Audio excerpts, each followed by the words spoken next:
Muy buenos días a todos nuestros amigos y clientes que hoy nos acompañan. Estamos en nuestra última sesión de nuestro servicio de análisis económico, de presentación de este año 2021, que ha seguido siendo un año raro, como consecuencia de las medidas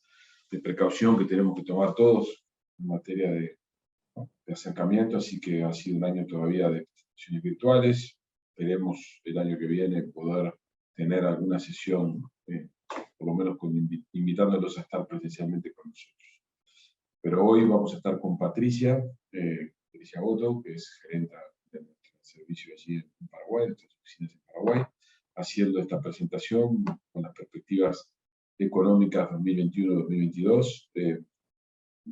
y vamos a comentar alguna cosa de 2023, pero básicamente para la economía internacional, regional y más concretamente después para el caso paraguayo.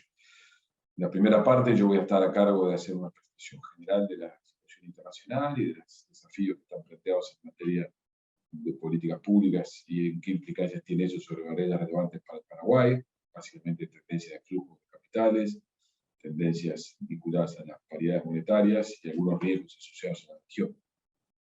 Y seguidamente, Patricia va a estar encargada de desarrollar la perspectiva de Paraguay. Les quería comentar dos cosas. En primer lugar, si tuvieran preguntas que formular, con mucho gusto allí en el chat habilitado, en la sección de preguntas y respuestas de Zoom, pueden irlas formulando por escrito, de manera tal de que las podamos ir procesando para responderlas al final. Y lo segundo que les quiero decir es que van a ver que yo voy a estar mirando no necesariamente todo el tiempo a la cámara que me está filmando, porque tengo una pantalla más grande que es la que voy a estar siguiendo y me permite tener una mejor visualización. Así que bueno, dicho eso, la idea es que rápidamente nos concentremos en la presentación que tenemos hoy para compartir con ustedes y ojalá sea de utilidad y que después tengan preguntas y comentarios. Así que bienvenidos y ya siendo las 9:05 empezamos nuestra presentación. En primer lugar, lo que quiero transmitirles es estamos claramente en un proceso de transición hacia una nueva normalidad y eso está implicando una serie de desafíos que vamos a describir ahora con más claridad. De todas maneras, los riesgos sanitarios están lejos de estar disipados, están viendo la nueva variante del virus que está provocando decisiones de cierre de fronteras en algunos lugares y decisiones de restricciones también asociadas en otros lugares de Europa. Por lo tanto, el fenómeno sanitario todavía está lejos de estar bajo control, a pesar de que la situación es claramente mejor que la que teníamos hace tan solo un año.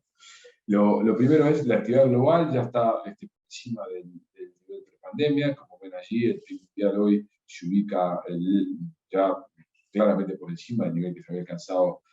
antes de marzo del 2020 y a su vez está en un proceso de expansión relativamente firme. Básicamente, las condiciones de la exitud financiera que se han promovido en las economías industrializadas y las expansiones fiscales están detrás del fenómeno de expansión económica, a su vez con la normalización de la movilidad a partir de los avances en materia de vacunación. Por supuesto, como les decía recién, estamos lejos de estar exentos de una amenaza. Sin embargo,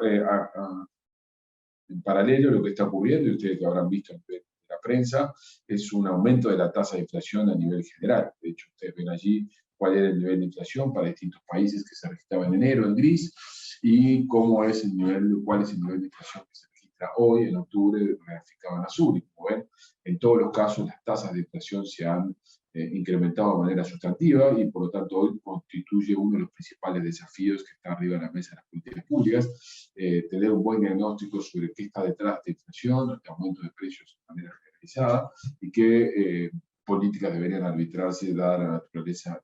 del fenómeno. Y por tanto, una de las discusiones que tenemos arriba de la mesa es si se trata de un fenómeno de naturaleza transitoria o de naturaleza o con riesgo de volverse permanente. Cuando uno mira a Estados Unidos, y es importante porque ahí es donde se toman las decisiones de política monetaria que son relevantes para el área en la cual Paraguay está inserto, encontramos que la tasa de inflación hoy está en 6,2, incluso el core inflation hoy está en niveles extremadamente altos para las metas del Banco Central, estamos en el nivel de inflación más alta desde el año 91, y a su vez esa inflación, en este caso Estados Unidos, como ustedes ven, se está manifestando en diversas actividades, no solamente en actividades fuertemente, digamos, explicables por un impulso de la demanda o por un estímulo de la demanda, que puede estar más asociado a consumo, una recuperación de algunos sectores que habían estado fuertemente deprimidos, sino que otros sectores, como es el caso de la vivienda, que ven ahí en gris, también están experimentando aumentos significativos. Por lo tanto, el riesgo de que este fenómeno se esté convirtiendo en un fenómeno de naturaleza más persistente es alto, y eso está un poco jalonando la discusión de política pública hoy en Estados Unidos. Y este es el debate central. Se trata de un fenómeno de oferta y, por lo tanto, que tiene que simplemente de una transición en la cual estamos acomodando la economía global a la transición que se está procesando desde la parate que la economía global tuvo como consecuencia de las medidas de lockdown que tuvieron lugar el año pasado hacia una economía más normal, o se trata de un fenómeno de impulso de la demanda. Bueno, hay argumentos para plantear que están presentes los dos tipos de fenómenos. En primer lugar, cuando uno mira en distintos sectores de actividad, hay un incremento significativo de costos, un incremento significativo de precios. Básicamente eso está asociado a fletes marítimos, está asociado a algunas industrias de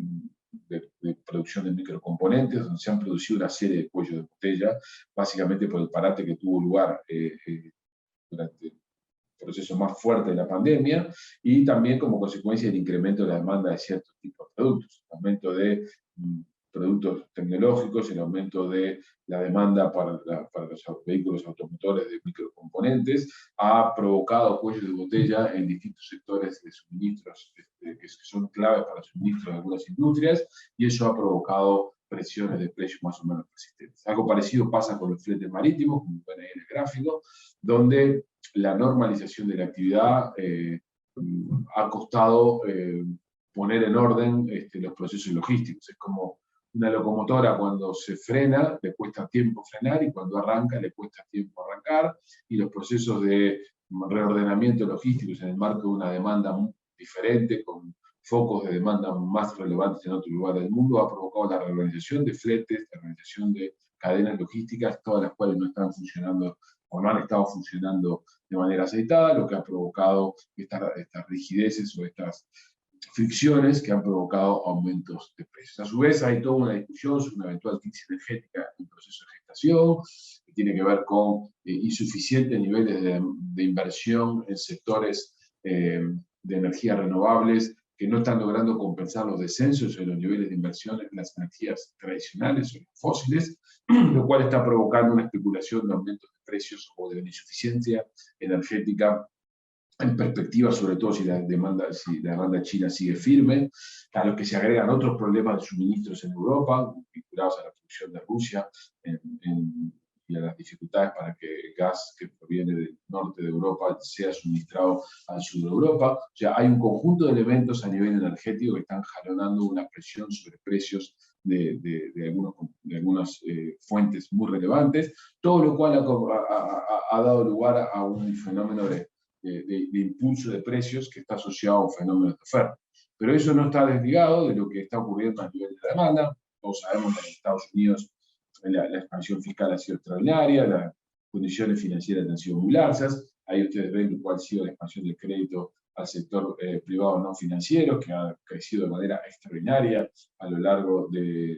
la segunda parte del año pasado y a lo largo de este año, básicamente con tasas de interés que se ubican en niveles muy bajos, hoy incluso en niveles negativos, lo cual ha provocado un estímulo de la demanda, lo cual ha provocado que el consumo, que tuvo un golpe muy fuerte en el primer trimestre del año pasado, haya tenido esta rápida recuperación, y hoy ya está en niveles de los que tenía previo a la caída, e incluso inicia su crecimiento, su trayectoria de crecimiento a un ritmo similar al que tenía en la prepa. O sea, claramente tenemos en este fenómeno de los precios factores de oferta y factores de demanda presentes, y por lo tanto, en la medida que las medidas para atacar el problema son de distinta naturaleza, hoy el debate es dónde concentrarse para evitar que este fenómeno de precios se convierta en un fenómeno más permanente y genere efectos más perdurables para la asignación de la economía, de recursos, y por eso que la discusión clave es hoy cómo están establecidas las expectativas de inflación.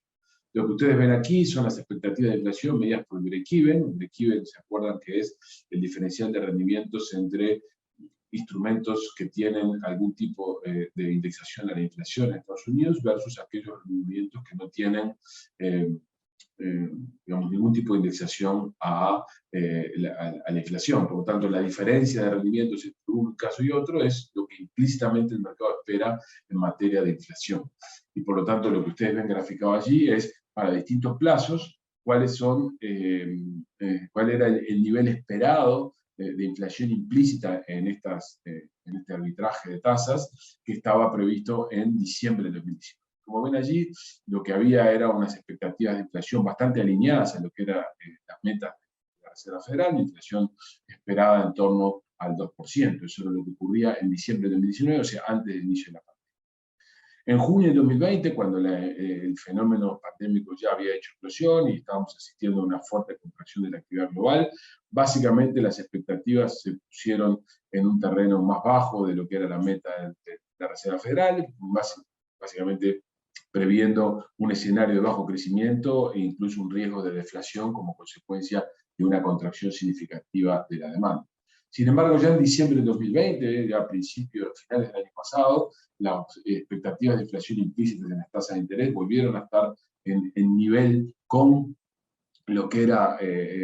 la meta de la Reserva Federal. En junio ya veíamos un desvío donde, sobre todo a corto plazo, las tasas estaban recogiendo una inflación esperada del orden del 3%, por encima de la meta y con un proceso de convergencia a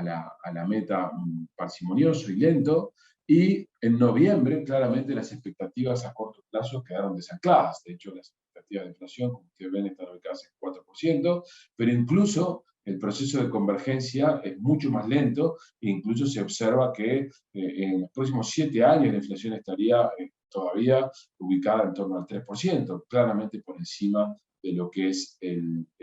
la meta de la Reserva Federal. O sea, de alguna manera, las expectativas lo que muestran es un desanclaje de las metas establecidas por la Reserva Federal y, por tanto, esto sí constituye un riesgo, una amenaza de que el fenómeno eventual de aumento de precios que tuvo lugar de manera transitoria a raíz de desajustes de oferta y demanda, que podrían estarse generando por algún fenómeno de oferta, en la medida que han estado, este fenómeno ha tenido lugar en un contexto de fuerte laxitud financiera, esto podría haberse alojado y podría haber generado un fenómeno más persistente de inflación y, por lo tanto, con un riesgo de ser más permanente, lo cual amenaza la credibilidad de la política monetaria, de la política macroeconómica en general,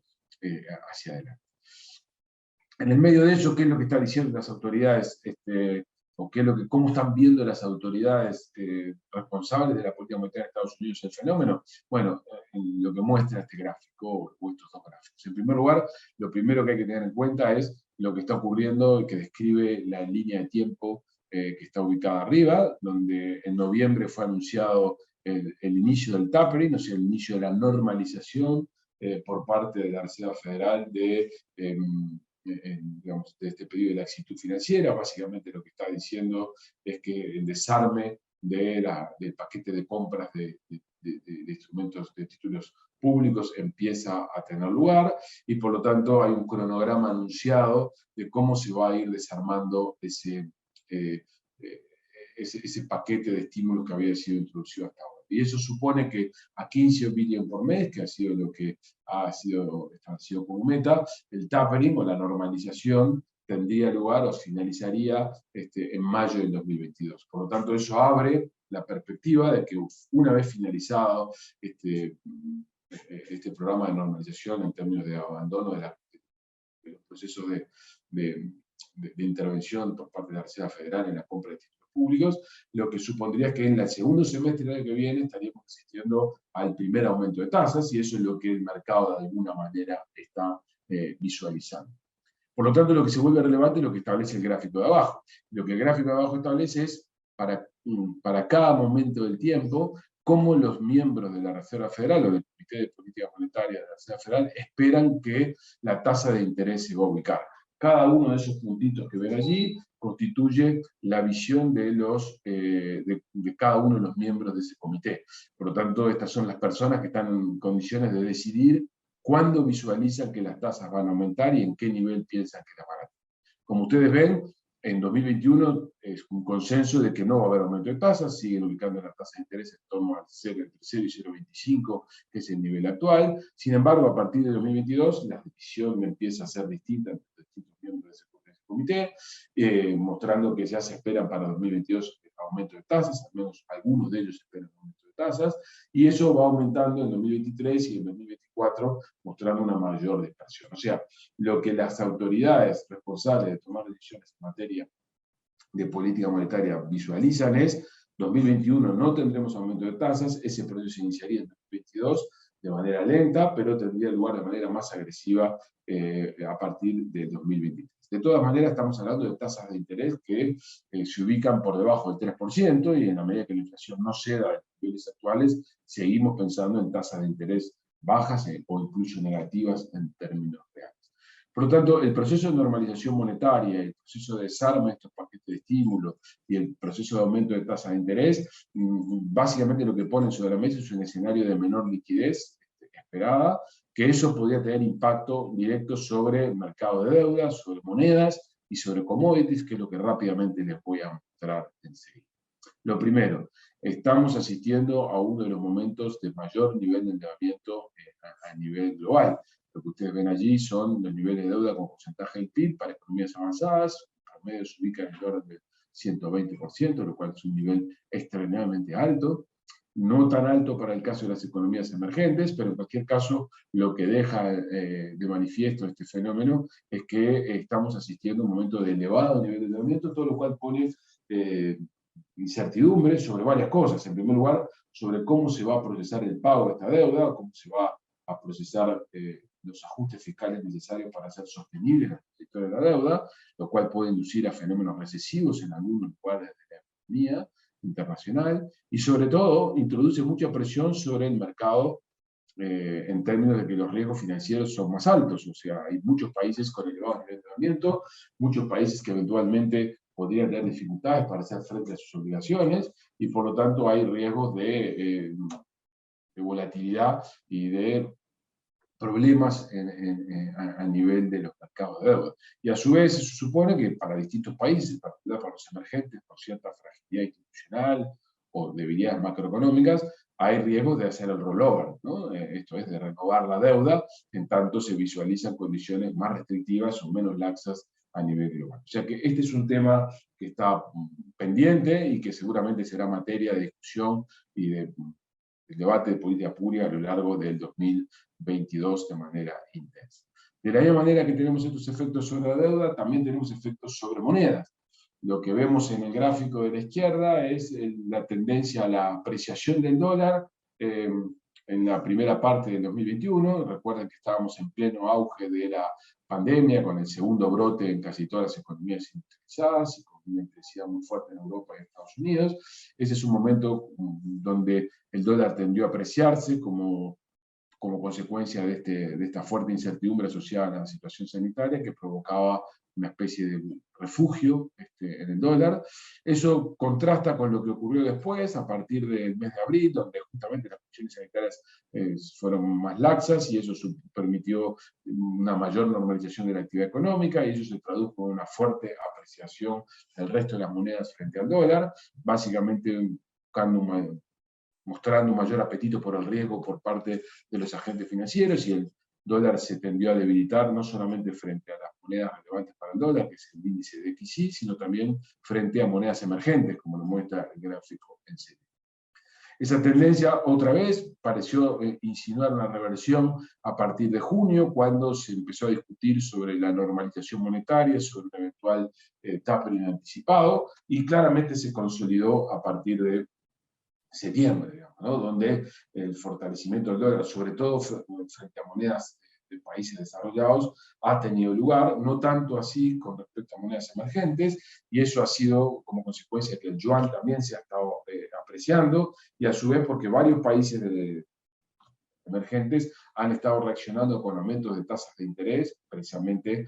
para evitar salidas de capital significativas, y eso ha impedido que haya habido una depreciación significativa. No obstante lo cual, como ven en el gráfico de la derecha, la mayoría de los países emergentes están depreciando su moneda en lo que va de los últimos 2 meses. Eso contrasta, voy a volver un segundo para atrás, con lo que pasó entre junio y marzo, donde las monedas de los emergentes, salvo alguna excepción, donde estaba precisamente Paraguay, estaban apreciándose frente al dólar. Bueno, esta situación de Paraguay, perdón un segundo, también puedo ver para atrás, en el fondo de apreciación del guaraní, básicamente era una contracara de lo que había pasado en la primera parte del año, donde Paraguay, a diferencia de lo que pasaba en el mundo, tenía una moneda que se estaba apreciando. O sea, cuando el dólar se fortalecía en el mundo, en Paraguay en el primer trimestre del año había ocurrido lo contrario. Eso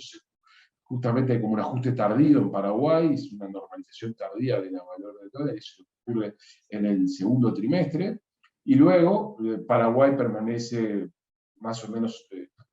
moviendo su moneda en promedio de lo que lo hacen los emergentes, incluso ahora se ubica prácticamente con una variación nula en los últimos 2 meses. Pero en cualquier caso, lo que quiere decir esta mirada internacional es que estamos en un proceso de fortalecimiento del dólar, y eso básicamente tiene que ver con la expectativa de mayores tasas de interés en Estados Unidos a raíz de la inflación, a raíz del final de la etapa de la expansión monetaria extraordinaria.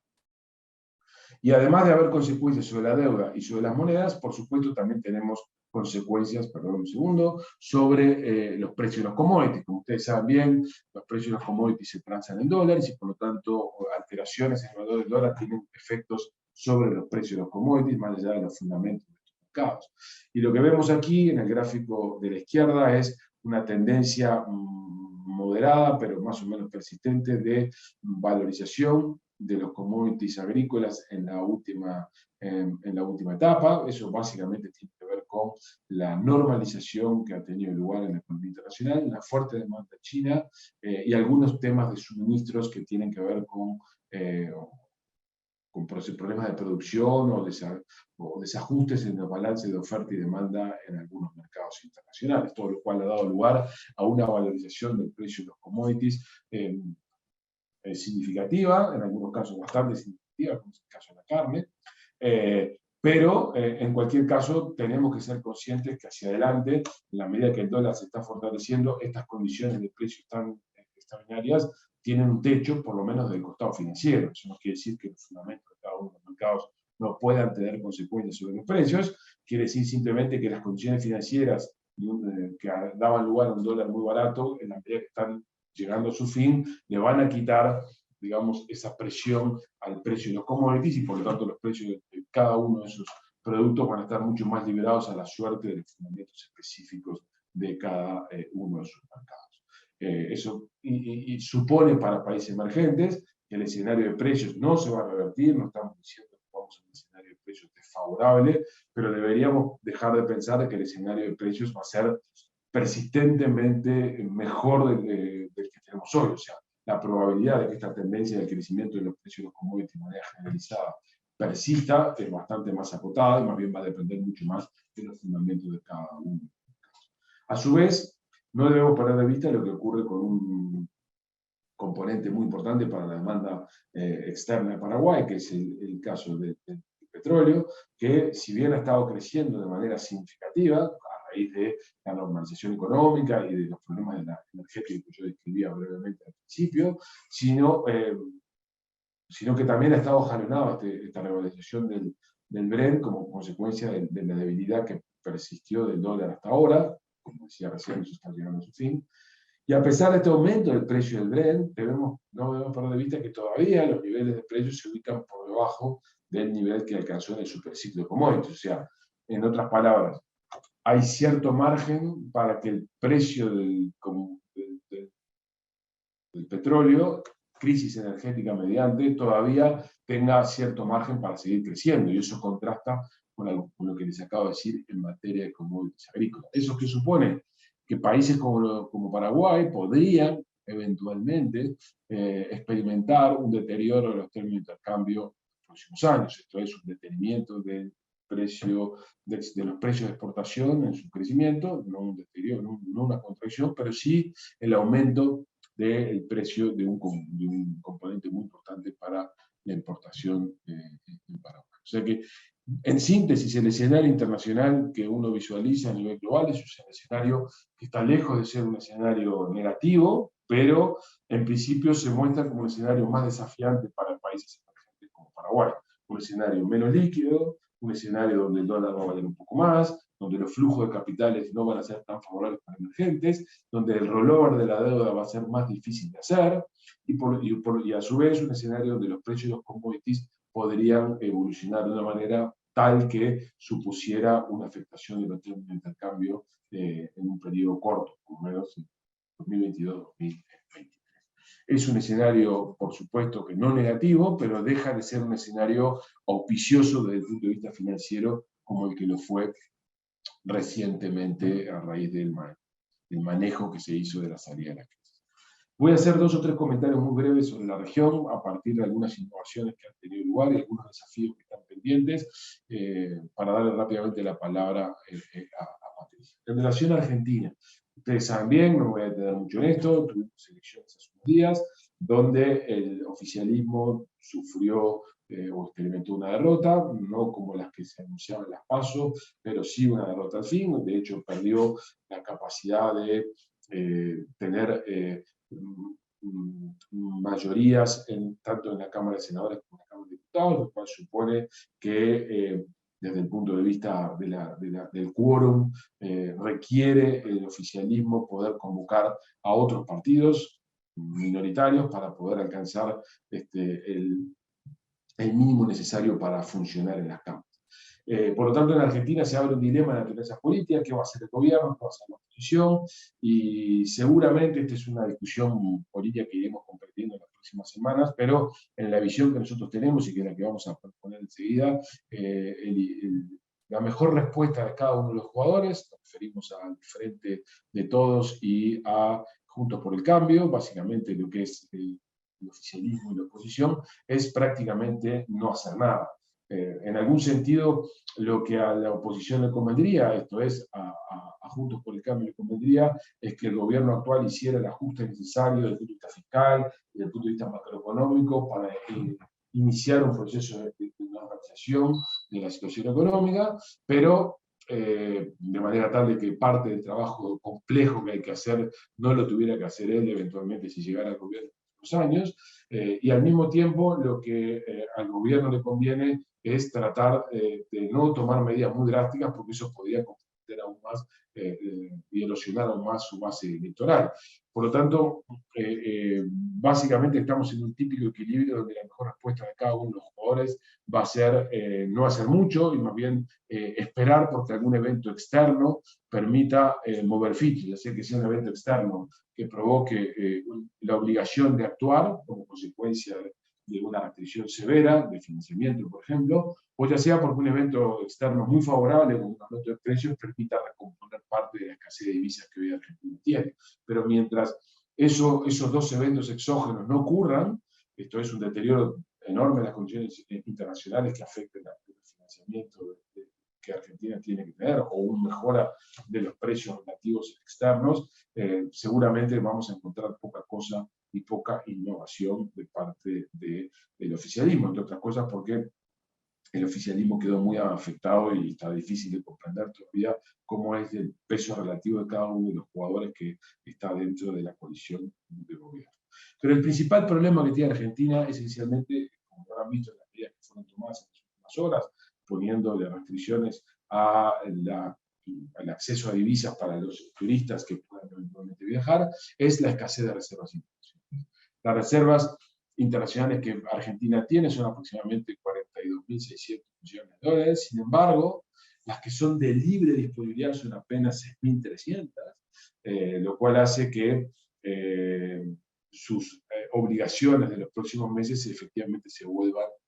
un problema. Acá lo que tenemos es las obligaciones con el Fondo Monetario Internacional antes de marzo, son aproximadamente 6.000 millones con el fondo, y con el Club de París unos 2.000 millones, pero cuando uno mira un horizonte un poco más largo, es todo el año 2022, vemos que tenemos con el fondo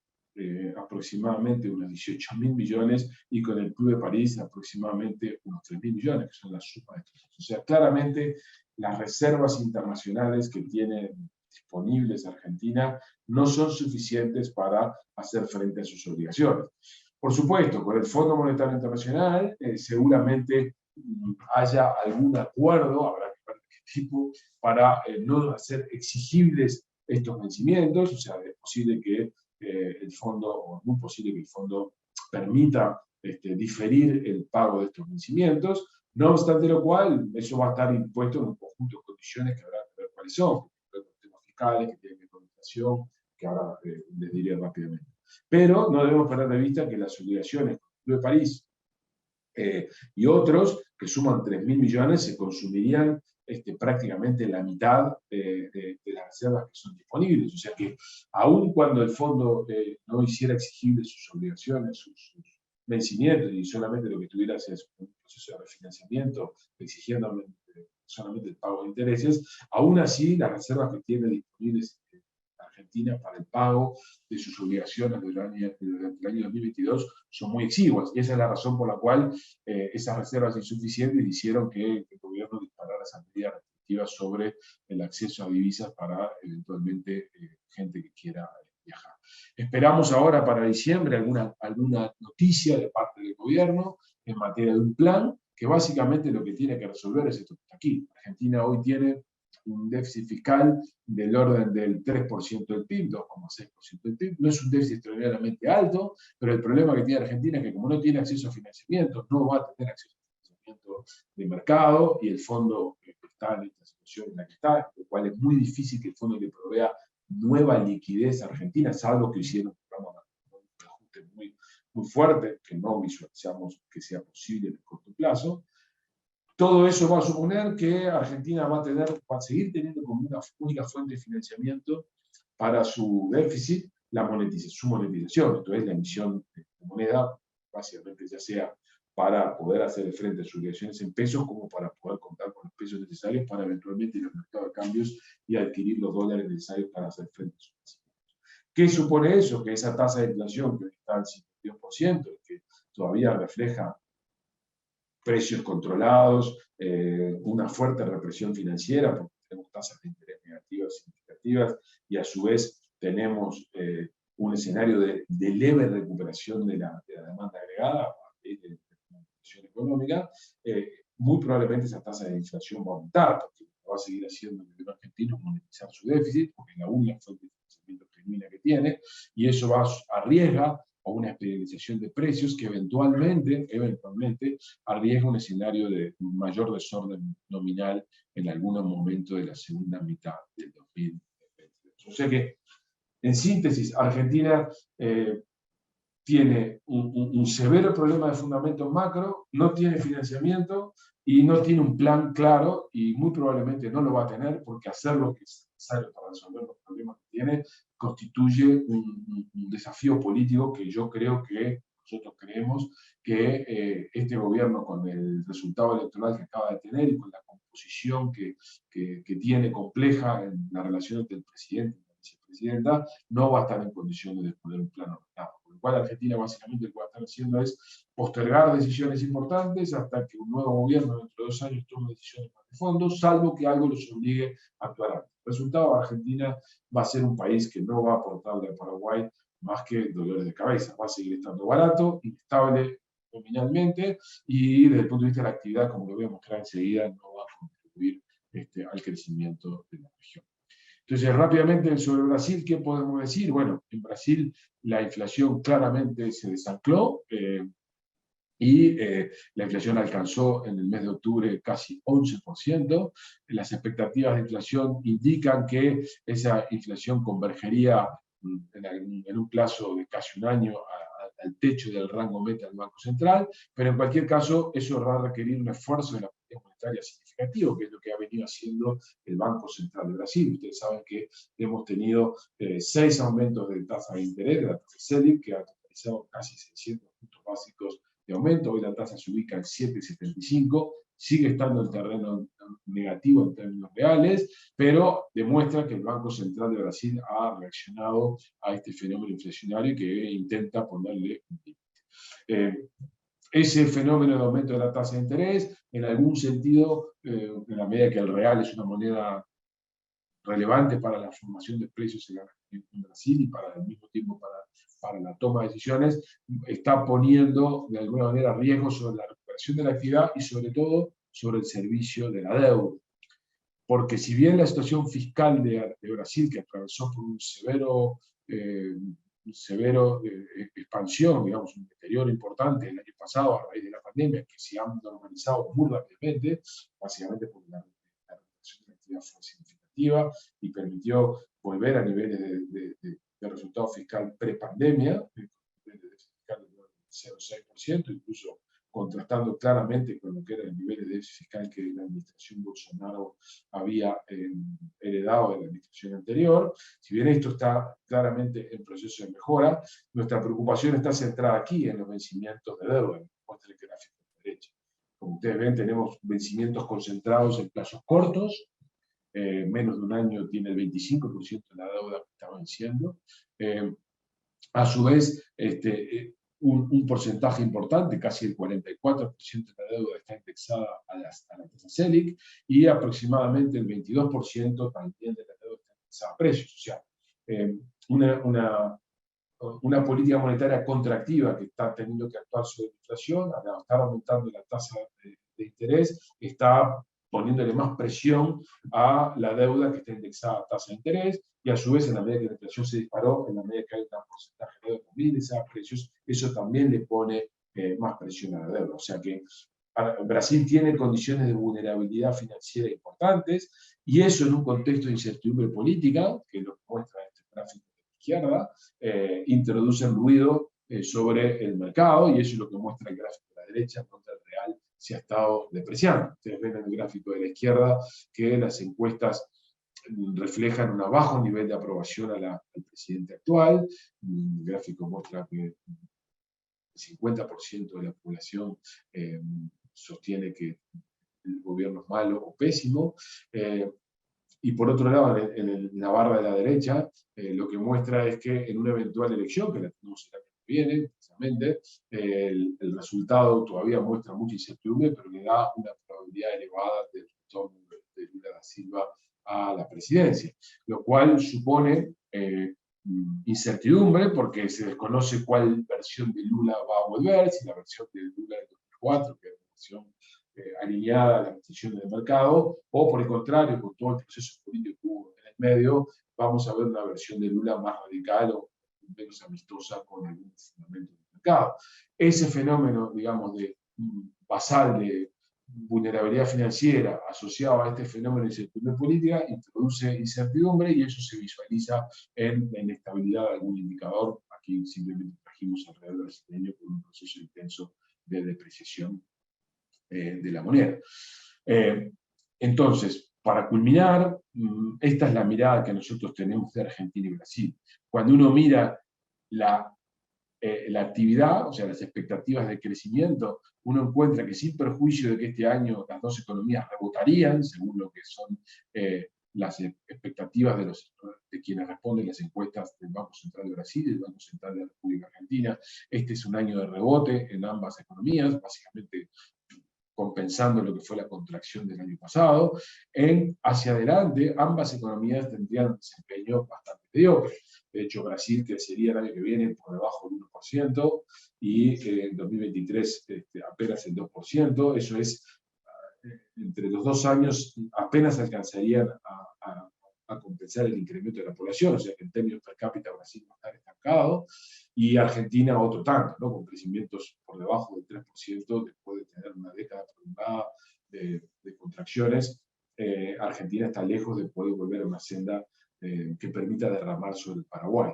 Y cuando uno mira los precios, que es lo que mira el gráfico de la derecha, el tipo de cambio real bilateral de Argentina y de Brasil con Estados Unidos, mostrando que ambas economías están baratas, de hecho, baratas en relación a ese promedio histórico 1980-2020,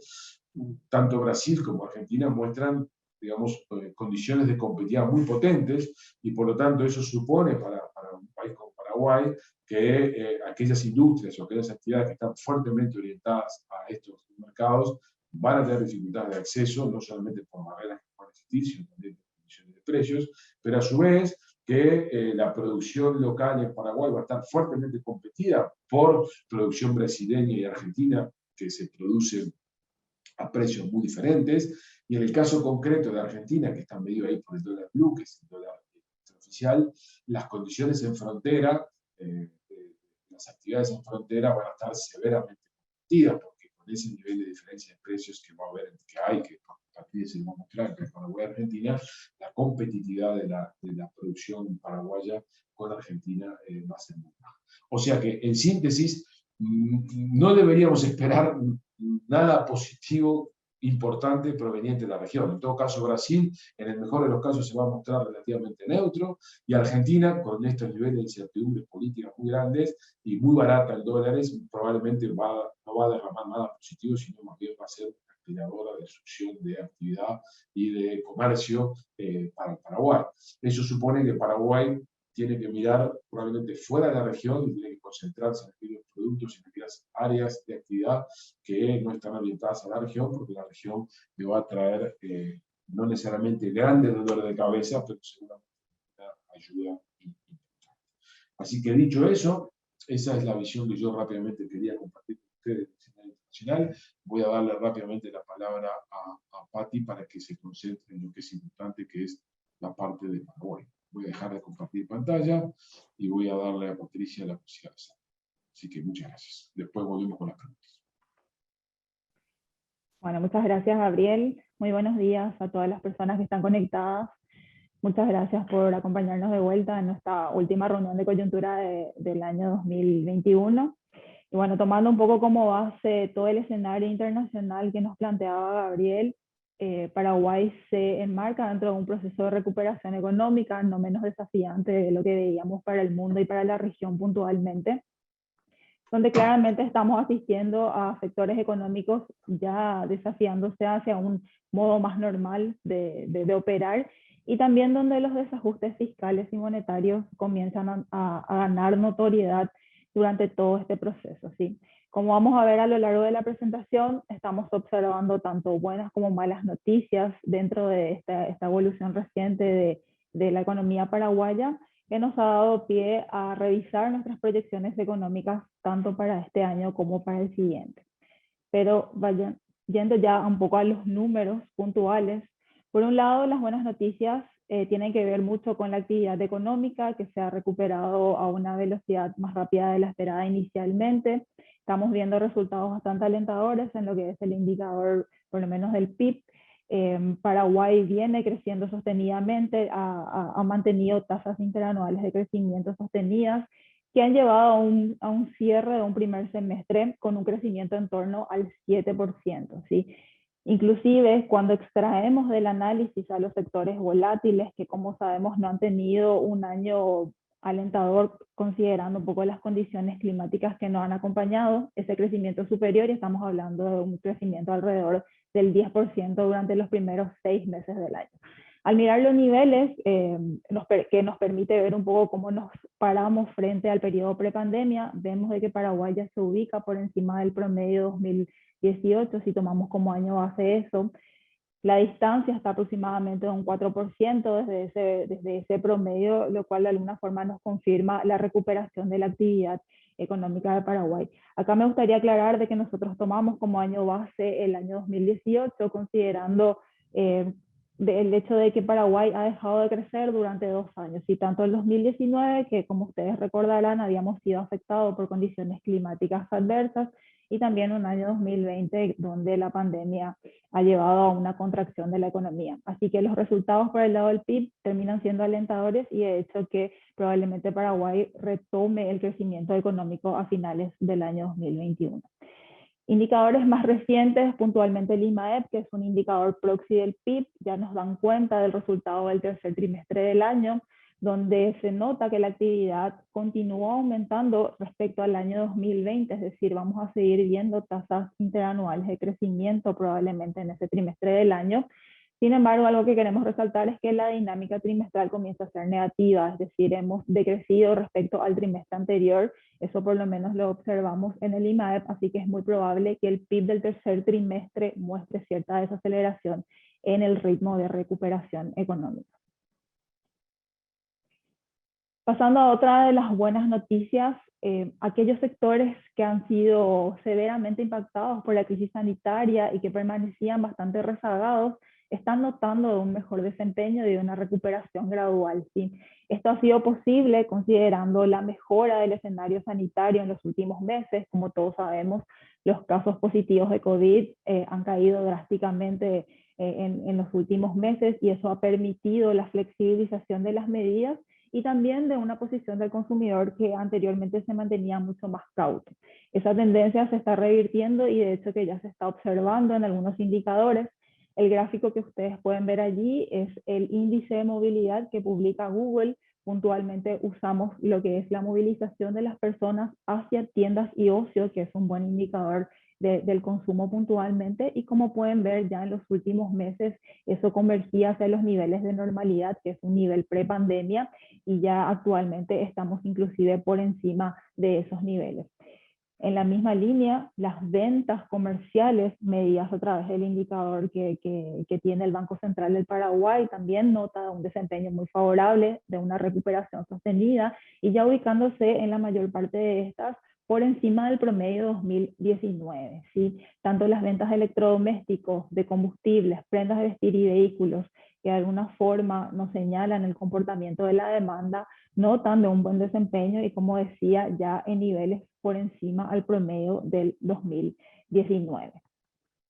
Otro indicador bastante interesante de mirar para tratar de avisorar un poco lo que está aconteciendo con el consumo son los créditos destinados tanto a la vivienda como a la compra de vehículos. Vemos en ambos casos una tendencia marcadamente alcista y ya se posicionan también en niveles muy superiores inclusive al promedio del año 2019. Esto de alguna forma nos confirma esto que decíamos de que el consumo empieza a revitalizarse luego de permanecer bastante rezagado durante la crisis sanitaria. La otra buena noticia tiene que ver con el riesgo climático que parece disiparse por lo menos parcialmente. Eso lo voy a explicar detenidamente ahora. En la última reunión de coyuntura nosotros hablábamos de este riesgo puntualmente como un riesgo bajista sobre la proyección económica en un momento donde había todavía mucha incertidumbre respecto al comportamiento de este factor. ¿Qué es lo que estamos viendo actualmente? Por un lado, la producción de energía eléctrica continúa contrayéndose, de hecho que en el tercer trimestre la contracción es mucho más severa respecto a trimestres previos. Esto nos señala de que probablemente el PIB de este sector va a continuar cayendo en el tercer trimestre y también presionando a la baja el resultado global de la economía, es decir, va a restar un poco de dinamismo a la recuperación económica. Sin embargo, cuando miramos un poco la altura media de los ríos, puntualmente el río Paraná en este caso, vemos que van recuperando un poco la altura y ya alejándose de ese mínimo histórico que veíamos en el segundo trimestre del año. Así que esto de alguna forma también nos podría llegar a adelantar mejores resultados para este sector, por lo menos para próximos periodos. Pero la buena noticia se concentra mayormente en lo que respecta a las condiciones de los suelos para la próxima campaña sojera puntualmente, que como ustedes sabrán es el principal cultivo agrícola del país y tiene una incidencia relevante sobre el resultado global de la economía. El mapa que ven allí básicamente refleja un monitoreo que realizan algunas entidades respecto a las condiciones del suelo para la evolución de este cultivo, ¿sí? Y vemos de que las mismas se encuentran entre reservas óptimas y déficit leve en algunas zonas productivas, pero que mayormente habían sido favorables durante el inicio de la siembra sojera, con lo cual podíamos esperar resultados alentadores sobre la evolución del cultivo puntualmente y sobre la producción final de soja, que bueno, es una buena noticia para el PIB puntualmente del año 2022. Pasando un poco a las malas noticias, estas se relacionan puntualmente al escenario sanitario y más específicamente en lo que respecta a la campaña de vacunación. Si bien Paraguay ha avanzado de forma acelerada durante un periodo de tiempo en el segundo trimestre del año puntualmente, ese proceso de inmunización nota de una significativa desaceleración en las últimas semanas y ubican a Paraguay penúltimo en la región en términos de población vacunada. ¿Sí? Lo que estamos viendo es que Paraguay permanece rezagado de los países de la región en términos de vacunación y que ese porcentaje de vacunados está todavía por debajo del parámetro que establece el FMI, que era un 40% para el cierre del año 2021. Claramente es muy probable que eso no se llegue a concretar al cierre de año y todavía muy lejos de lo que es la inmunidad de rebaño, que bueno, en algún momento era el objetivo. Y si bien el escenario sanitario continúa siendo alentador o mostrando resultados relativamente alentadores, donde los casos diarios confirmados se ubican entre los más bajos en la región, de hecho es el más bajo. Nos preocupa la cuestión de la vacunación, sobre todo ante la entrada de las nuevas cepas, que como ustedes saben es bastante notorio en los últimos días, puntualmente que proviene de noticias que provienen desde el continente europeo puntualmente. La entrada de nuevas cepas y una población parcialmente vacunada podrían implicar ciertos riesgos de recrudecimiento de la pandemia y con estas cuestiones, bueno, habría que estar bastante alerta para los próximos periodos. Otra de las malas noticias provienen de otros riesgos que, bueno, comienzan a ganar protagonismo ya en esta altura del periodo donde básicamente el escenario sanitario parece haber mejorado. Por un lado, mostramos la precarización del mercado laboral, es algo que ya lo veíamos viendo en reuniones anteriores. Hacemos bastante hincapié en la cuestión de la informalidad, ya que esta es una problemática que no es propia de la pandemia, sino que ya era algo que se veía antes, que Paraguay mostraba antes de la pandemia y que básicamente se ha profundizado con la crisis sanitaria. ¿Sí? ¿Qué es lo que estamos viendo con los últimos números del mercado laboral? Básicamente, el grupo de personas, o el grupo de ocupados informales es el que está creciendo a un mayor ritmo. Si vemos las variaciones interanuales, vemos un 16% respecto a la población ocupada en términos informales del año pasado, del mismo periodo, mientras que la población ocupada formal se mantiene bastante estable, alrededor de 1 millón de personas, que bueno, son números bastante similares que los que veíamos anteriormente. Así que bueno, es el grupo de personas que más está creciendo y eso de alguna forma inyecta bastante vulnerabilidad a nuestro mercado laboral. Y a esta cuestión de la informalidad se suma una innovación reciente que tiene que ver con la pérdida del poder adquisitivo. Básicamente acá reflejamos el salario mínimo real, el salario mínimo en términos reales, pero solamente como un salario de referencia de lo que está pasando con el poder adquisitivo de las familias. El reciente repunte de los precios, que se da principalmente en los alimentos, impactan el poder adquisitivo de las familias. Como pueden ver allí, hemos tenido en el mes de julio de este año un ajuste del salario mínimo, pero que básicamente empezó a deteriorarse de forma sostenida con el reciente repunte de los precios. Esa situación probablemente persista y toque un piso en el mes de junio del año que viene, donde nuevamente van a tener que revisarse los salarios y, bueno, y ajustarse conforme a la inflación acumulada. Pero esto ya es una realidad. Aquel ajuste que había tenido lugar en julio del 2021 ya prácticamente se ha devorado la inflación reciente y los niveles del poder adquisitivo ya se encuentran básicamente similares a los que teníamos en el mes de junio de este año. Finalmente, estas secuelas que ha dejado la pandemia en el mercado laboral representan una restricción claramente para la recuperación de la demanda, que es lo que se espera para los próximos meses. La otra mala noticia tiene que ver con algo que ya lo mencionaba Gabriel en su presentación, la inestabilidad regional, que tiene un impacto significativo en los niveles de actividad de nuestro país, puntualmente de ciertos sectores que tienen conexiones muy estrechas con ambos países, tanto con Argentina como con Brasil, ¿sí? Desde hace un tiempo Paraguay mantiene una posición desventajosa en términos de precios relativos, ¿sí? Paraguay se encuentra caro en dólares y esto afecta a una serie de sectores, como decíamos, que mantienen vínculos con estos países. Por un lado, todas las industrias y comercios locales que pueden llegar a resentir bastante el efecto del recrudecimiento del contrabando, de hecho que ya estamos viendo en los últimos días, que es una práctica que comienza a ganar notoriedad nuevamente. Por otro lado, todos los servicios ligados al turismo, que tienen que ver con hoteles, restaurantes y agencias, voy a pasar a explicar más detenidamente este punto. Y también toda la actividad retail o de comercios, que básicamente van a recoger un desvío de la demanda, ya que los paraguayos van a reemplazar el consumo interno por el consumo probablemente en las ciudades fronterizas. Y también estas actividades van a resentir el hecho de un potencial menor ingresos de turistas, ¿sí? Porque asociamos mucho el turismo con esta situación, con la región, básicamente por las características que tiene el turismo en nuestro país, ¿sí? Por un lado, nuestro turismo se caracteriza por la entrada masiva tanto de argentinos como de brasileños. Si contabilizamos ambas nacionalidades, vemos que un 80% de los turistas que ingresan a nuestro país son argentinos y brasileños, por ello la importancia de la situación económica de estos países en la actividad turística local. Y por otro lado, mirando un poco el gasto de estos turistas en nuestro país, vemos de que una parte importante de ese gasto se deriva a compras, ¿sí? Es decir, que nuestro turismo es un turismo asociado a las compras y explicado principalmente por el ingreso de argentinos y brasileños, ¿sí? Esto de alguna forma nos señala el impacto que puede llegar a tener esta situación de precios relativos desventajosos para Paraguay sobre estos sectores económicos que también probablemente sean uno de los más afectados por la pandemia y uno de los últimos en reactivar.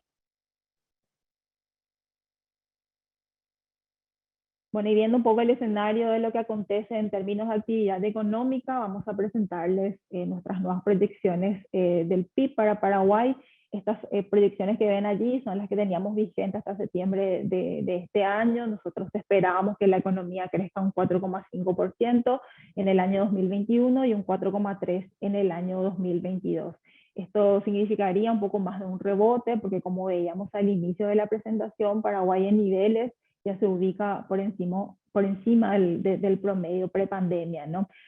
Ahora, con las innovaciones recientes que hemos visto, eso nos da pie a mejorar las proyecciones esperadas para este año.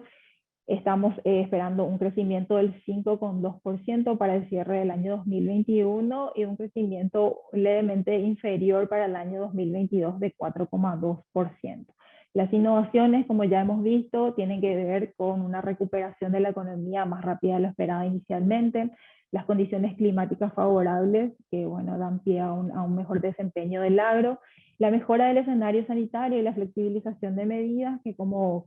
bien vimos, propiciaron un poco la reactivación del consumo de aquellos sectores que permanecían rezagados. Los riesgos persisten y tienen que ver con el recrudecimiento de la pandemia por las nuevas cepas y el bajo porcentaje de vacunados en nuestro país, un deterioro del empleo y la pérdida del poder adquisitivo que de alguna forma van a limitar la reactivación de la demanda, y el abaratamiento regional que bueno, siempre representa también un riesgo bajista sobre la actividad de los sectores económicos que mencionábamos en la placa anterior. Respecto a la inflación, que bueno, como ustedes saben, es uno de los temas más relevantes que tiene lugar hoy en la economía y es tema de discusión. Vemos que la inflación ha tenido un comportamiento alcista en los últimos meses, sobrepasando el rango superior de la meta. Al mes de octubre la inflación interanual se ubicaba en 7,6%. Esto, como decíamos, perforó los niveles de meta. Básicamente, ¿qué es lo que ha impulsado este dinamismo de los precios? Son presiones mayormente externas que tienen que ver con la suba de los precios de los commodities, que se transmitieron de forma inmediata a los precios locales a través de alimentos y combustibles que absorbieron esta suba, ¿sí? El 76% de la inflación observada está explicada por estos dos componentes, así que básicamente, las presiones iniciales vienen del exterior, ¿sí? También algunos problemas internos que tienen que ver con los problemas logísticos debido a los bajos niveles de ríos también contribuyeron a la suba de precios. Ahora bien, para mirar un poco más en detalle el comportamiento de la inflación, utilizamos unos índices adicionales. Por ejemplo, el IPC sin alimentos, combustibles y tarifados también ha tenido un comportamiento mucho más modesto. De hecho, que a octubre se encuentra al 2,7% interanual. Esto confirma que fueron los alimentos y combustibles los que mayormente presionaron al resultado del IPC. Mientras que un indicador de precios que de alguna forma nos sirve como termómetro de lo que está pasando con la demanda es el IPC de servicios y rentas, que inclusive se ubica por debajo del IPC sin alimentos y combustible, en el rango inferior de la meta del 2%, aunque con una tendencia alcista. En adelante podríamos esperar de que las presiones internas puedan prolongar este escenario de suba de precios, ¿sí? El gráfico que ustedes ven allí son nuestras proyecciones del índice de precios al consumo. Nosotros estamos esperando que la inflación cierre el año 2021 cercano al 8,5%. Esto es una tasa bastante elevada para lo que estaba acostumbrado Paraguay y claramente que fuera del rango meta del Banco Central del Paraguay. ¿Cuáles son las presiones internas sobre las cuales hacemos hincapié y que podrían llegar a prolongar este escenario? Por un lado, a lo que hablábamos también en la placa anterior del mercado laboral, el ajuste del salario mínimo que va a tener lugar en el año 2022, estimamos que estaría en torno al 9%. Esto podría tener una potencial transmisión al sistema de precios, ya que, bueno, como sabemos, los salarios forman parte de la estructura de costo de todas las empresas, así que eso podría transmitirse de vuelta a los precios, ¿sí? Tomamos de referencia al salario mínimo legal porque, bueno, tenemos parámetros específicos para poder estimar cuánto podría llegar a ser la suba, pero también creemos de que, bueno, los demás salarios seguramente también van a tener un ajuste considerando el importante incremento de los precios recientes, ¿no? Así que eso es una de las presiones alcistas que vemos para el año que viene puntualmente. Por otro lado, una política fiscal que se perfila expansiva ante aumentos salariales que están propuestos para el presupuesto general de la Nación del año que viene. Eso es algo que ya alerta también el Comité de Política Monetaria en sus últimos comunicados y que, bueno, tienen que ver un poco con presiones que se van a generar de este lado y de una posición un poco contraria a la que está tomando la política monetaria. Por otro lado, la reactivación más vigorosa de la demanda agregada, que probablemente comencemos a ver en el año 2022, ya en condiciones más normales. Es muy probable que el consumo continúe esa senda positiva que estamos viendo y con ello también presionando a los precios. Una presión bajista tiene que ver con estos acuerdos de precios entre el gobierno y algunos empresarios que podrían atenuar subas, pero más bien esto esperamos para lo que resta del año y no tanto para el año 2022. Ante estas condiciones, dadas estas presiones internas, nosotros esperamos de que en un escenario de presiones moderadas nuevamente hacia los niveles de meta en el año 2022, pero claramente supeditada a estos riesgos que vemos acá que de concretarse de manera más intensa, claramente también van a empujar la evolución de los precios futuros. Y teniendo en cuenta este escenario que estamos viendo en la inflación, el Banco Central ya tomó postura, empezó la extracción de estímulos que viene siendo gradual desde el mes de agosto, con subas en la tasa de política monetaria, pero que creemos de que todavía son insuficientes, ¿sí? Por un lado vemos de que el BCP ha reafirmado su compromiso desinflacionario, subiendo la tasa todos los meses desde el mes de agosto, como decíamos, y ya ubicando en niveles del 4% actualmente, que son niveles similares al año 2019. ¿Sí? De acuerdo a lo que ellos comunican, la suba del mes de diciembre podría ser del mismo tenor de los últimos 2 meses, es decir, que esperamos que en el mes de diciembre el Comité de Política Monetaria vuelva a ajustar en 125 puntos básicos la tasa de política monetaria y eso ubicaría la tasa a un nivel de 5,25% anual al cierre del año 2021, que es un nivel similar a la tasa que teníamos allá en el año 2018. ¿Sí? Hacemos hincapié en este punto el comunicado alerta sobre el canal fiscal y su potencial efecto sobre el sistema de precios, que ya lo mencionábamos también en la placa anterior. Creemos de que en este contexto la aprobación y la gestión del presupuesto general de la Nación del año 2022 van a ser clave para el anclaje de las expectativas. Sin embargo, porque decimos de que nos parece que todavía es insuficiente estas subas que está cometiendo el Banco Central del Paraguay, mirando un poco la tasa de política monetaria en términos reales, vemos que con la última suba de tasas todavía esta se ubica en niveles negativos, es decir, tenemos una TPM en términos reales negativas. Entonces, a pesar de este ajuste reciente, el perfil continúa siendo expansivo. Esperamos de que con la tasa, con la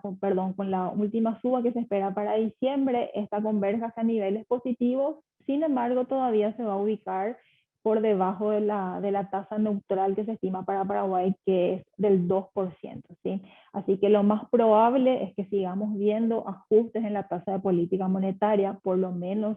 en la primera parte del año 2022, hasta que esa tasa converja hacia los niveles de neutralidad e inclusive superiores a esa, para que finalmente pueda consolidarse un perfil más contractivo de la política monetaria. Esto llevaría a una tasa a niveles del 6,5% y 7,5% para el año 2022 en términos nominales. Así que nosotros estamos esperando que la suba persista, por lo menos en la primera parte del año, hasta llegar hasta estos niveles que mencionamos recientemente. Y todo el proceso de normalización monetaria también tiene su impacto en el valor del dólar a nivel local. Este es un gráfico que siempre mostramos, compara un poco la evolución del tipo de cambio local y también de las monedas de la región. Vemos claramente cómo el tipo de cambio a nivel local mantiene cierta estabilidad en los últimos meses, contrariamente con lo que vemos en la región, que comienzan a depreciarse nuevamente, ¿sí? Este comportamiento del dólar a nivel local podría llegar a estar asociado a este proceso de normalización monetaria, que también tiene su impacto sobre el valor del dólar, y que de hecho ya vemos también algún efecto sobre las tasas de las letras de regulación monetaria, que van ajustándose conforme también la tasa de política monetaria lo hace. La demanda de letras también está aumentando, así que eso de alguna forma también nos señala el impacto que puede llegar a tener sobre el valor del dólar a nivel local. Pero también vemos que se ve complementada con una intervención del Banco Central que estamos viendo en el mercado de cambios, ¿sí? Esta intervención está subiendo en los últimos meses, y lo que llama la atención es que no solamente tienen que ver con ventas compensatorias que se realiza con Hacienda, es decir, ventas de divisas al sistema financiero compensatorias de Hacienda, sino también tienen que ver con unas ventas complementarias que generalmente tienen por objetivo cortar ciertos picos en la cotización del dólar a nivel local. Así que creemos de que estas intervenciones tienen que ver también con un poco cuidar del efecto del canal de tipo de cambio sobre el sistema de precios, o por lo menos de sacar presión de ese factor, considerando que bueno, la persistente tendencia alcista que estamos viendo sobre los precios, ¿no? En adelante esperamos que la paridad cambiaria esté presionada en ambos sentidos, con un resultado bastante equilibrado para lo que se espera en el año 2022. Por un lado, los riesgos al alza tienen que ver más bien con un escenario internacional, que ya lo comentaba Gabriel. Las decisiones de la Fed podrían llegar a influir mucho en el valor del dólar también a nivel local. Una inestabilidad regional que persiste y que también puede derivar en el valor del dólar a nivel local, y una recuperación económica que se afirma, que se espera sea más robusta el año que viene, lo cual también podría generar un incremento de la demanda de divisas.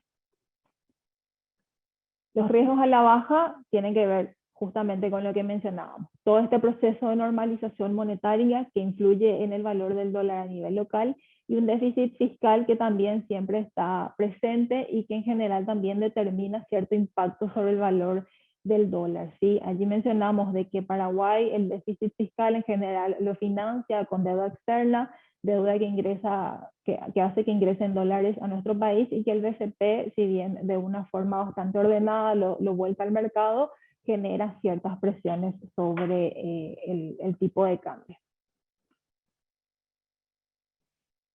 Por otro lado, y pasando un poco al escenario fiscal, vemos que bueno, las cuentas fiscales se están alineando. El resultado, por un lado, por el lado de los ingresos, vemos de que retornan a niveles prepandemias, se ubican 0,9% a 0,9% del PIB.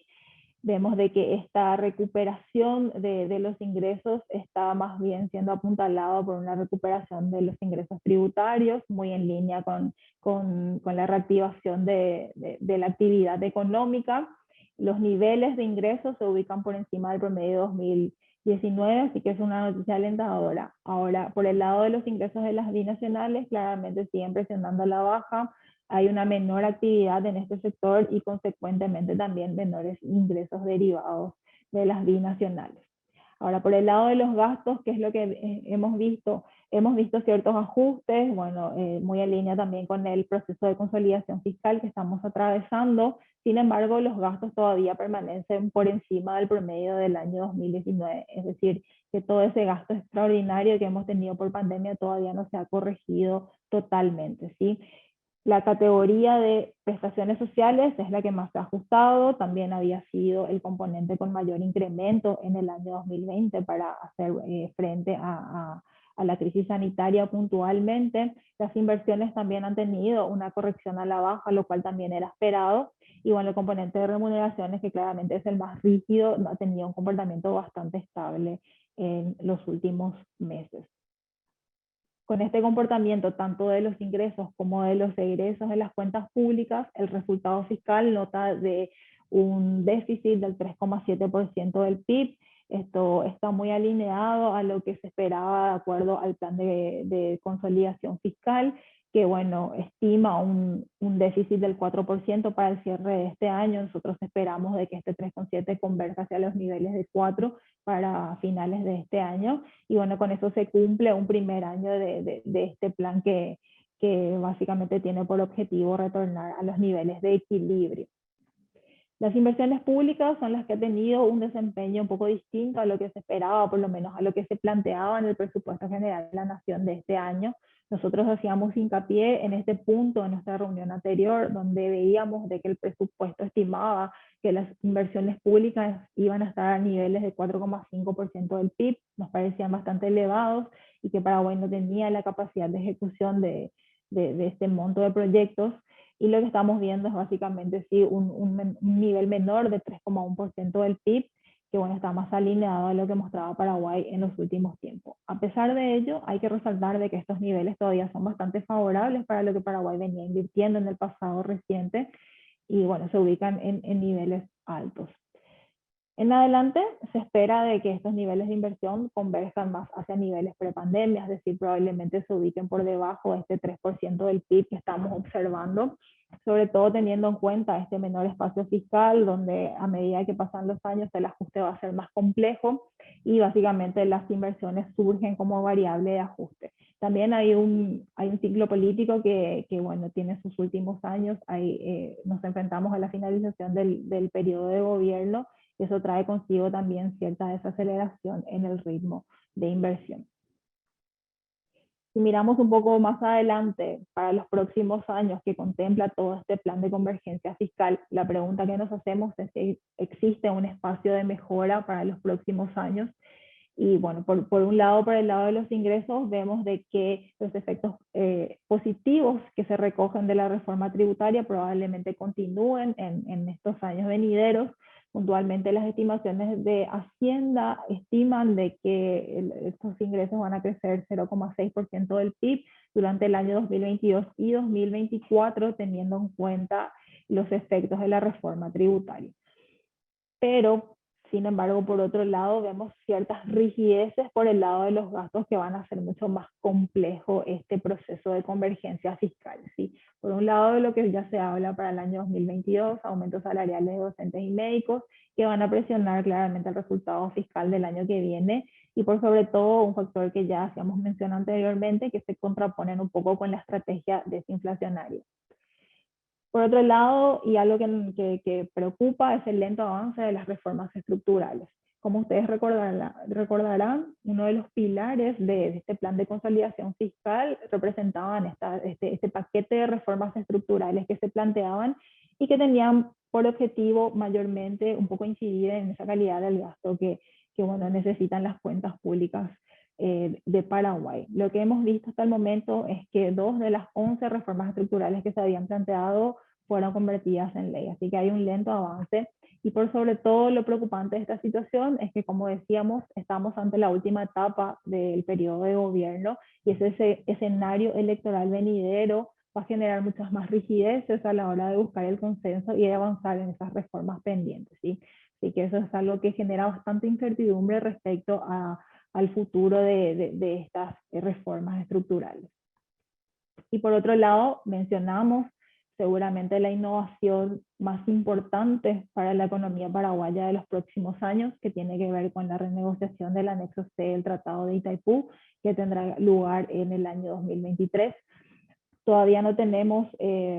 claro la postura que va a tener Paraguay, o por lo menos todavía no es pública. Sin embargo, creemos de que esto va a representar claramente una innovación muy importante para la economía paraguaya. Y allí hay varias opciones, ¿no? Por un lado, pueden representar mayores ingresos fiscales que puedan ayudar a este proceso de consolidación económica y de retorno al equilibrio fiscal que Paraguay necesita como ancla macroeconómica. Por otro lado, también hay la posibilidad de poder contar con un fondo soberano o, en su defecto, también menores costos de la energía. En cualquiera de los casos, claramente va a representar una innovación muy significativa para nuestra economía, así que son desafíos que se vienen en los próximos años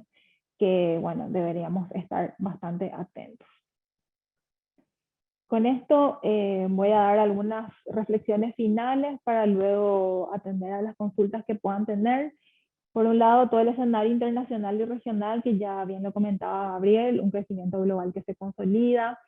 ante presiones inflacionarias también, y el comienzo de la normalización monetaria. La región, como habíamos visto, no ayudará mucho al crecimiento y también va a representar una limitante para la economía local. Por otro lado, hay un elevado nivel de deuda que representa claramente un riesgo para la economía global. Podríamos estar asistiendo a un fortalecimiento de la moneda norteamericana en los próximos periodos, y también esta normalización monetaria que estamos asistiendo podría llegar a tener un impacto en los precios de los commodities. Las perspectivas para Paraguay y los desafíos de política básicamente lo resumimos en los siguientes puntos: una recuperación más acelerada de la actividad permite el ajuste al alza de las perspectivas 2021,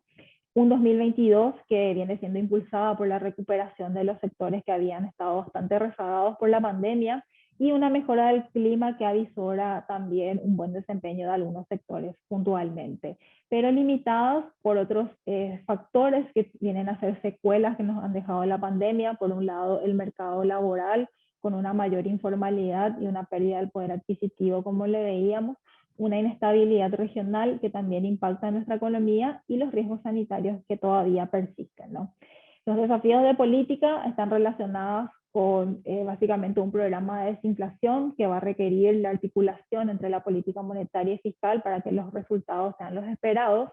y también los desafíos fiscales que persisten y que obligan a consolidar las reformas estructurales, complejizados por el ciclo político que vamos a asistir en los próximos años. Así que con esto termino mi presentación, y bueno, con Gabriel quedamos atentos a las consultas que tienen. Aprovecho, gracias Patricia, acá teníamos 3 preguntas de Diego. La primera, ¿qué espera para la próxima reunión de política monetaria en Paraguay para el año próximo? Creo que esa pregunta fue respondida. La perspectiva es que vamos a continuar con el aumento de tasas y que eso se va a prolongar hasta el año que viene, probablemente llegando a una tasa que se va a ubicar entre 7,5 y 8,5. Después tenemos una siguiente pregunta, dice: teniendo en cuenta los altos precios internacionales del petróleo por encima de los $80, pero que se está notando una disminución del mismo actualmente, ¿cuál sería la perspectiva para el año 2022? Bueno, como ustedes saben, primero, hacer un pronóstico sobre un precio de un commodity es algo que no se hace más que a nivel de conjetura, y a su vez los expertos son los que nosotros seguimos, a los que llevamos desde el caso.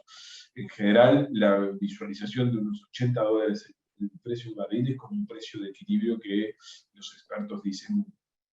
que se mantendría por razones del balance de oferta y demanda y cuáles son las perspectivas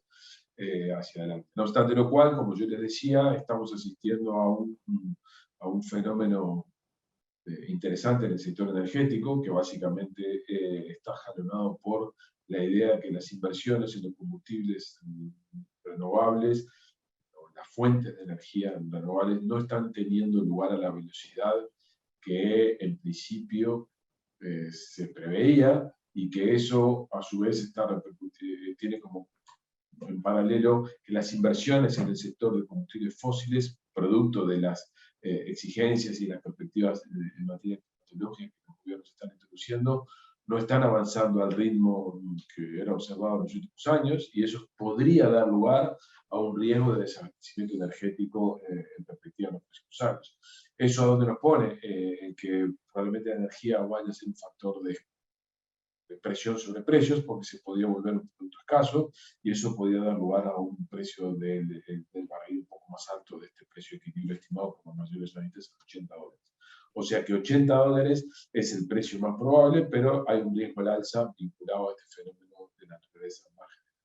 Y la otra pregunta que está por aquí, en el tema de la inflación, se comenzó a mencionar que el déficit fiscal, resultado de la política fiscal expansiva, estaría presionando la inflación, por lo que se menciona que debería acelerarse la convergencia fiscal a nivel de 1,5. ¿Es realmente importante la posición de la política fiscal para explicar las presiones actuales? Bueno, es una muy buena pregunta.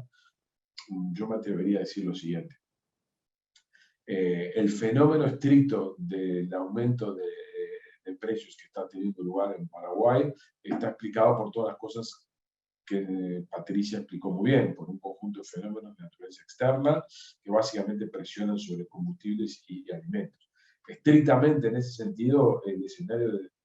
deterioro fiscal no es la base de la explicación del aumento de la tasa de inflación. No obstante lo cual, en un escenario de presiones inflacionarias, una política fiscal expansiva, que tiene motivaciones y fundamentos razonables, en cualquier caso no está ayudando a compensar una expansión de la demanda que podría propagar una presión de precios hacia adelante. O dicho en otras palabras, en un contexto como el actual, la política fiscal no es la responsable del fenómeno de aumento de la tasa de inflación, pero podría ser uno de los factores que podría estar contribuyendo a que la inflación persistiera por más tiempo del deseado. Punto uno. Punto dos es una política fiscal expansiva que a su vez contrasta con una política monetaria contractiva, precisamente promovida por el Banco Central de Paraguay, preocupado por el tema de la inflación, es un típico escenario riesgoso de desorden macroeconómico, porque es un escenario de eventual riesgo de apreciación cambiaria. ¿Por qué? Porque una política monetaria contractiva supone tasas al alza, con una política fiscal expansiva supone una no adecuada compensación de la demanda agregada, todo lo demás constante podría provocar una proyección de guaraní, lo cual aloja, no para ahora, pero sí en perspectiva hacia adelante, un escenario de riesgo de perforación del sector externo. En otras palabras, si la política monetaria va a ser marcadamente competitiva, producto de que hay que priorizar la inflación, la política fiscal debe converger tarde o temprano a volverse contractiva, sino el riesgo a que el desorden macroeconómico se instale es alto. Y por lo tanto, esa es la razón por la cual nosotros creemos que los esfuerzos fiscales deberían estar priorizados, no solamente por razones de los fundamentos fiscales propios, sino por razones de atender a los equilibrios macro. Lo que pasa es que eso contrasta con que el ciclo político de la política fiscal está entrando en una etapa en la cual va a ser difícil que eso ocurra, y en la medida que las reformas estructurales están postergadas también como consecuencia del ciclo político, arroja un cierto riesgo de aquí al periodo postelectoral de que algunos desórdenes de estos que son transitorios puedan volverse un poco más permanentes y tengan consecuencias más negativas sobre la economía paraguaya. Eso lo queremos, esa es nuestra advertencia. Y no sé si hay alguna pregunta más. Yo aquí no veo, acá en el chat ¿cuál sería la tasa de política monetaria real utilizada? ¿Sería la tasa interbancaria? ¿Presenta valores negativos interesantes? Sí, la tasa de política monetaria en términos reales surge de la tasa de política monetaria nominal deflactada por la inflación esperada a un año. Esa es básicamente la metodología utilizada.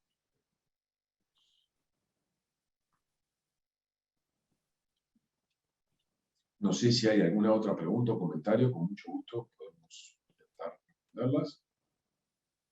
No veo más preguntas, Gabriel. Igualmente, si tienen consultas, nos pueden escribir vía correo electrónico, que con mucho gusto vamos a responderlas. Y con respecto a la presentación, vamos a estar pasándoles tanto el link de este video, como también la presentación para que tengan a disposición. Entonces, si no hubiera ninguna pregunta más, les agradecemos su presencia hoy y los esperamos en nuestra próxima actividad a principios del año que viene. Y como siempre, Patricia, Alfonso, yo estamos a su disposición, Samuel también, para responder preguntas, comentarios de parte de ustedes en los próximos días o en los próximos meses. Así que es un placer haberlos recibido y nos saludamos. Muchas gracias a todos. Buenos días.